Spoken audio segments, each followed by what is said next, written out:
जादुई चूल्हा। फूल कुमारी एक बहुत ही प्यारी लड़की थी। उसके माता पिता बेहद गरीब थे, पर फिर भी वे यही बहुत सारे दयालु गुण थे। फूल कुमारी के अंदर आ गए थे। वो किसी को भी मुसीबत में देखती थी तो उसकी तुरंत मदद करती थी, पीछे नहीं फूल हटती थी कुमारी मदद की करने शादी से। पुरुषोत्तम नाम के लड़के से हो गई थी। पुरुषोत्तम भी एक गरीब परिवार से था।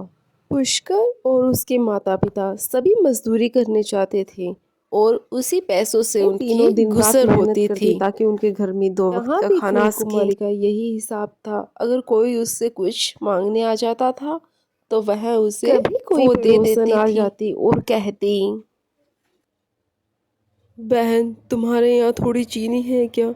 आज हमारे यहाँ चीनी खत्म हो गई है और मेरा बेटा फीका दूध नहीं पीता, वो चीनी की जिद कर रहा है। मुझे आज थोड़ी चीनी दे दो ना। कभी कोई और पड़ोसन आ जाती और फूल कुमारी से कहती, बहू 100 रुपए है क्या? मुझे दवाई लेके आनी है अपनी बेटी के लिए। मैं तुम्हें वापस कर जाऊंगी बाद में। मुझे 100 रुपए दे दो ना एक बार। मिला नहीं है बहू। तो फूल कुमारी उसे 100 रुपए दे देती है। फूल कुमारी की सास फूल कुमारी को बहुत डांटती थी और कहती थी, क्या धर्मशाला खोल रखा है? हम लोग कौन से अमीर है, कोई ना कोई तुमसे कुछ ना कुछ मांगने चला आता है और तुम उसे मुंह उठाकर वो चीज दे देती हो। ऐसा होने लगा कि फूल कुमारी अब सबके सामने कोई मांगने वाला आता था तो उसे कुछ भी चीज नहीं देती थी, उसे वो चीज दे देती थी। पूरे मोहल्ले की औरतें जब इकट्ठा होती थी और बातचीत करती थी तो कहती थी, तो हमने कभी नहीं देखी, वो तो लक्ष्मी है। आज तक मैंने कभी नहीं देखी ऐसी बहू। बहू तो बहुत अच्छी है लेकिन बेचारी मुसीबतों का पहाड़ झोंक रही है, तकलीफ भोग रही है। फूल कुमारी की इस परोपकार भावना से उसके सास और पुरुषोत्तम बहुत नाराज हो जाते थे। पड़ता था अपनी इस भावना की वजह से है कि लगातार बारिश हो रही होती और वे सब मजदूरी करने के लिए जाते हैं और आगे देखते हैं कि बारिश होने की वजह से उन्हें कोई काम नहीं मिल रहा था और सभी लोग वापस आज घर तो लौट कोई आए। काम ही नहीं मिला है, भूख के मारे हालत खराब है, हलक सूख रहे हैं, क्या कई किया दिनों जाए। तक उन्हें कोई काम नहीं मिला। वो बाजार जाते, खड़े रहते और निराश होकर वे सब घर को वापस लौट आते। दुखी हो चुके जो थे। कुछ घर में रखा था वो पहले ही खत्म हो चुका था।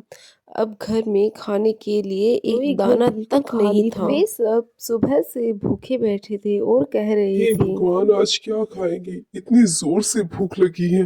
आज तो घर में कुछ भी नहीं है खाने को। हालत खराब है। आज मजदूरी नहीं मिली तो आज खाना भी नहीं मिलेगा। यहाँ तो रोज कुआं खोदो रोज पानी पियो वाली हालत है। रही है तभी उसकी पड़ोसन पुष्पा वहां आती है। लो आ गई कुछ मांगने। अरे भाभी, उदास क्यों हो रही हो? क्या हुआ? आज हमारे यहाँ कुछ खाने को है ही नहीं। ना सुनते ही पुष्पा वहां से जाती है अपने घर की ओर और अपने घर से दाल चावल सब्जी ले आई। अभी ये लो और खाना बना लो, तुमने हमारी बहुत मदद की थी। फूल कुमारी ने चूल्हा चलाया। पहले उसने दाल बनाई, फिर चावल बनाए, फिर सब्जी और रोटियां सेकने लगी। अम्मा जी, आइए आके खाना खा लीजिए। सब लोग खाना खाने के लिए बैठे ही थे। सब लोग बहुत भूखे थे कि तभी घर से आवाज आई, इस गरीब के लिए खाने को कुछ है? बहुत जोर की मैं भूखी हूँ, मैंने कुछ नहीं खाया सुबह से। फूल कुमारी ने बाहर निकलकर देखा तो वहाँ एक बूढ़ी औरत खड़ी हुई थी। बेटी, मुझे बहुत जोर की भूख लगी है, मुझे चक्कर आ रहा है, चला भी नहीं जा रहा। क्या तुम्हारे यहाँ खाने को कुछ है मेरे लिए? है तो दे दो बेटी।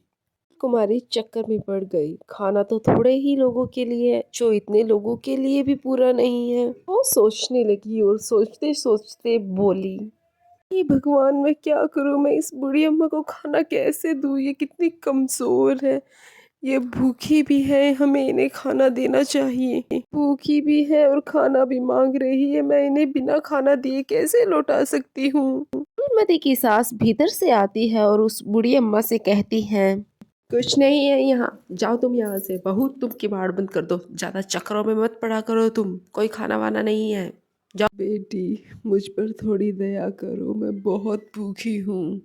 आज से ऐसे लग रहा है जैसे भूख के मारे मेरे प्राण ही निकल जाएंगे।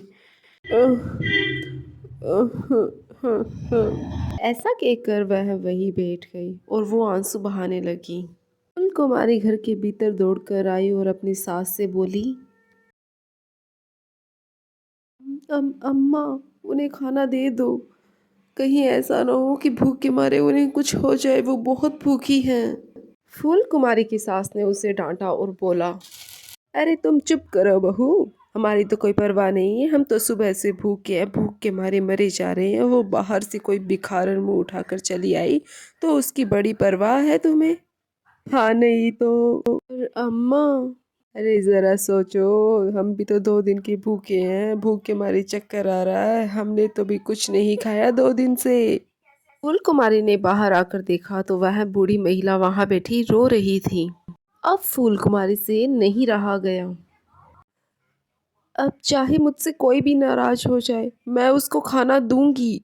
फूल कुमारी एक थाली में खाना परोस कर ले आई और उस बूढ़ी महिला को दे दिया। ये बूढ़ी महिला खाने को देखकर बहुत खुश हो गई और उस खाने को खाने लगी। ये खाना तुमने बहुत स्वादिष्ट बना है, तुमने मुझे खाना खिलाया, तुम बहुत सुखी रहोगी। और खाना ले आओ बिटिया। फूल कुमारी मना नहीं कर सकी। वो और एक थाली में खाना परोस कर ले आई और उस बूढ़ी औरत को दे दिया। बूढ़ी महिला को पता नहीं कितनी भूख लगी थी, वो खाना खाती जा रही थी और मांगती ही जा रही थी, और ले आओ बिटिया खाना। फूल कुमारी दौड़कर घर के अंदर गई और वहां से और खाना ले आई और उस बूढ़ी महिला को दे दिया। ही देर में सारे बर्तन खाली हो गए, सब्जी रोटियां भी वे सब खा गई। भूख से बिलबिलाते पुरुषोत्तम वहां आया और उसने देखा कि पतीली सारी खाली है और कुछ भी नहीं रखा वहां पे। तो उसने गुस्से में जोर से चूल्हे पर लात मारी और वह चूल्हा टूट गया। सब देखकर फूल कुमारी रोने लगी और बोली, ये तो चूल्हा भी फूट गया है, खाना कैसे बनेगा अब?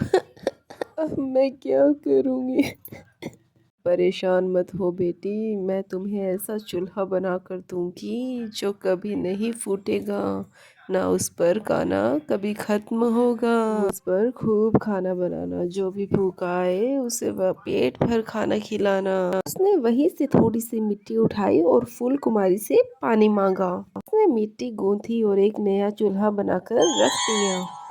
टी, तुम जब इस चूल्हे पर खाना बनाओगी ना, तब मुझे याद करोगी, तुम्हारे यहाँ कुछ नहीं है। तुम जो भी चीज़ बनाओगी बस उस चीज़ का नाम लेना और इस चूल्हे पर खाली पतीली रख देना, बस देखना तुम।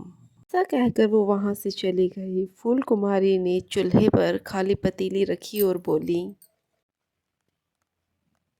मैं तो दाल बनाने वाली थी, अब तो बहुत बड़ा आश्चर्य हो गया, लकड़ियां उसमें अपने आप जलने लगी। पतीली तुरंत ही दाल से भर गई। अब तो फूल कुमारी बहुत ही खुश हो गई। 1 मिनट में ही पतीली पर दाल अपने आप बन गई। उसने दूसरी पतीली चढ़ा दी और वह उसी तरह फिर से बोली, मैं तो उसमें चावल बनाने वाली थी। नहीं कि चावल भी अपने आप बन गए।